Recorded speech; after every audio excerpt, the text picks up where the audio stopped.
सच की एक प्रवृत्ति होती है, जितना छुपाएंगे उतनी ही तेजी से कभी ना कभी बाहर आता है। हमसे बोला गया कि यह आजादी की लड़ाई हिंदू, मुस्लिम, सिख, ईसाई, पारसी सबने मिलकर लड़ी थी। मैं इसे शुद्ध रूप से झूठ मानता हूं, एकदम झूठ है। अगर इस देश की आजादी की लड़ाई हिंदू, मुस्लिम, सिख, ईसाई सबने मिलकर लड़ी थी, तो यह कैसे मुमकिन है कि जब आजादी नजदीक आई तो 24 घंटे में आपके दिल में यह ख्वाब कैसे पैदा हो गया कि हमें मजहब के नाम से एक अलग देश चाहिए? वो जिनका मुसल्लत ईमान है, जिनकी एक किताब है जिस पे वो ये मानते हैं कि इसके अलावा हमारा किसी पे ईमान नहीं है, उन बेईमानों से, झूठों से ये पूछो कि तुमने पाकिस्तान बनाने की नियत से भारत की आजादी में हिस्सा लिया था या भारत को आजाद कराने की स्थिति में लिया था?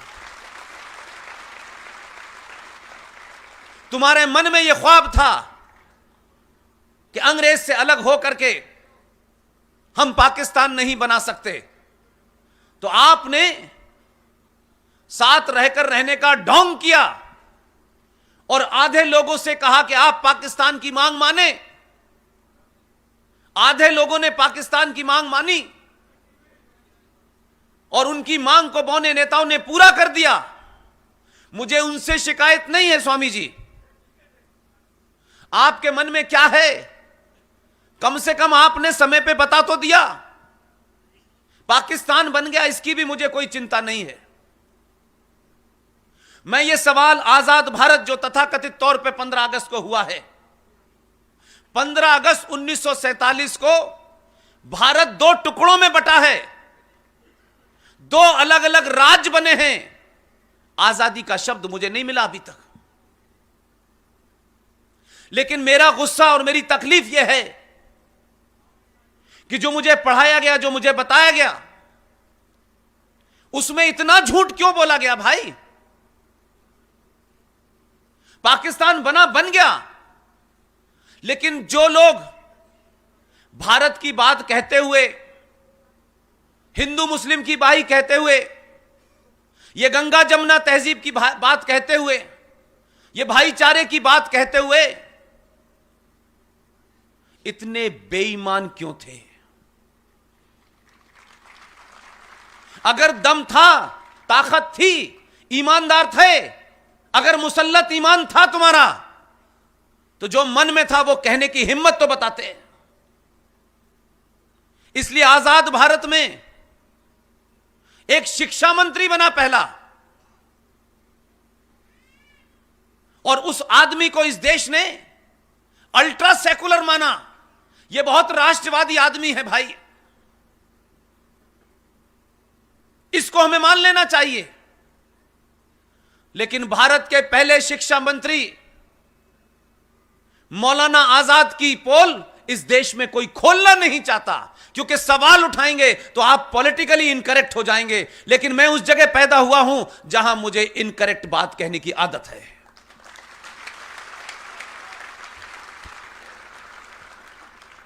आज 70 साल में यह मुल्क 1946 के देहरी पे खड़ा हुआ है, और हमारे समाज को भूलने की बीमारी है। बहुत सारे संत बड़ी ईमानदारी से काम भी कर रहे हैं, लेकिन अपने 25 साल के इस कैरियर में एक घटना दिल्ली में घटी जो मुझे तक नहीं पता थी। मुझे गो रक्षा के लिए आजाद भारत में 1966 के अंदर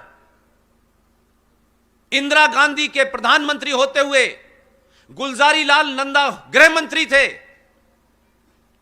आजाद भारत में दिल्ली के अंदर पहली बार फौज को तलब किया गया,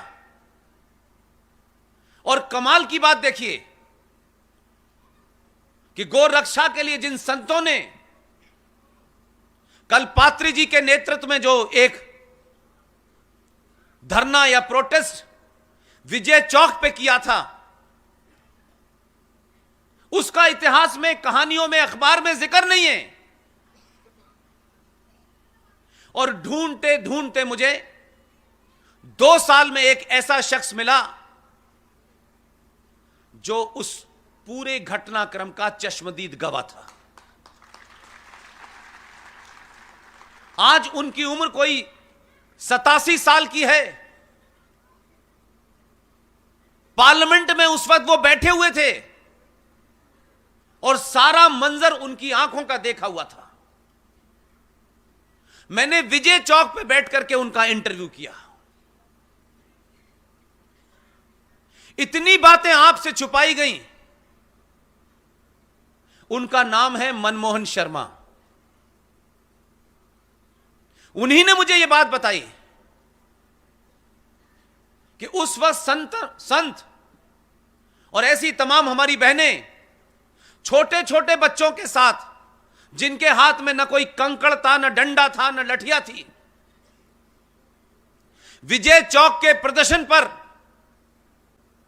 आजाद भारत में सरकार के निर्देशन में, प्रधानमंत्री की देखरेख में फौज ने, और यहां तक कहा गया कि इस पूरे धरना प्रदर्शन को रोकने के लिए हमें दिल्ली पुलिस को लगाना है।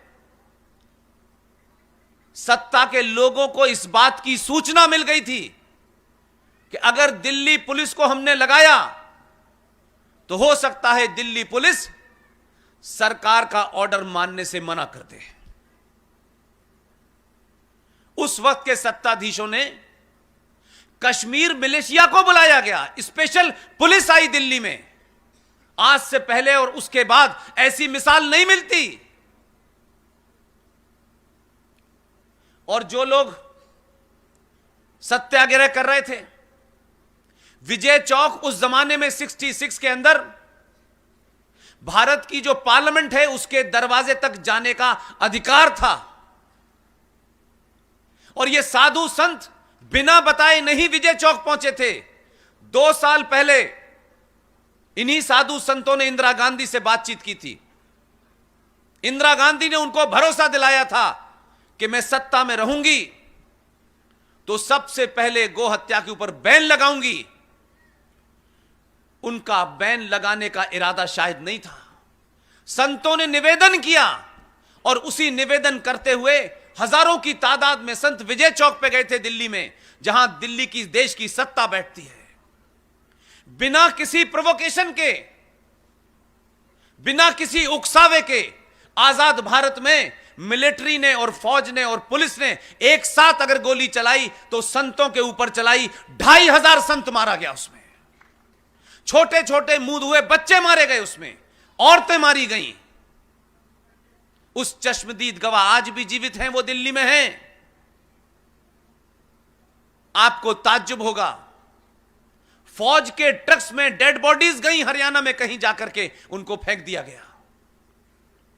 इंस्ट्रक्शन दिए गए मीडिया को कि सिर्फ यह खबर छापनी है, 5 से ज्यादा लोग नहीं मरे हैं।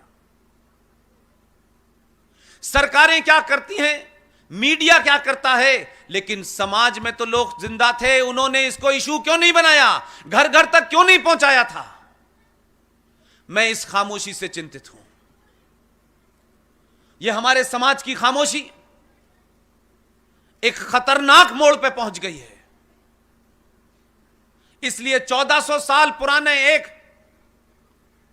मजहब ने आपसे बिना शर्माए, बिना डरे, इसलिए कहता हूं, जो ईमानदारी से कोई बात कह रहा है उसकी बात सच मानो। क्योंकि आपको 70 सालों में झूठ बोलने, झूठ सुनने की इतनी आदत हो गई है कि अगर आपका दुश्मन यह बता रहा है कि मुसलमानों ने 800 साल तक इस देश पे राज किया है, हमने इस मुल्क की औरतों को अपने हरम का हिस्सा बनाया है, तो आप उससे कहते नहीं ये झूठ बोल रहा है, ये कम्युनल मुसलमान है, ये कट्टर मुसलमान है। देखिए बाकी तौर पे मुसलमान अच्छा होता है। ये सर्टिफिकेट आपने कब से बांटना शुरू कर दिया?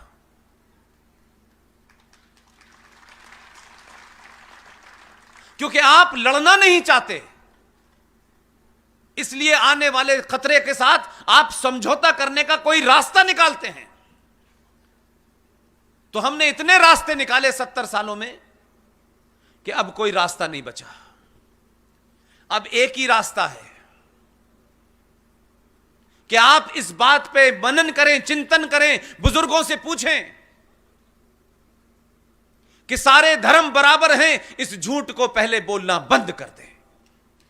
ये सारे धर्म बराबर हैं, ये ऐसी तुलना है जैसे गधे और घोड़ों में की जा रही हो। ऐसे ऐसे लोग आपने चुने हैं कि वीर सावरकर वीर थे या नहीं थे, ये कौन बता रहा है, जिनका सजदा 10 जनपद की चप्पलों में है। सत्ता की राजनीति करिए, आपको देश में कुछ करना है करते रहिए, लेकिन इस राष्ट्र के साथ जो छेड़छाड़ करेगा उसे बख्शा नहीं जाएगा।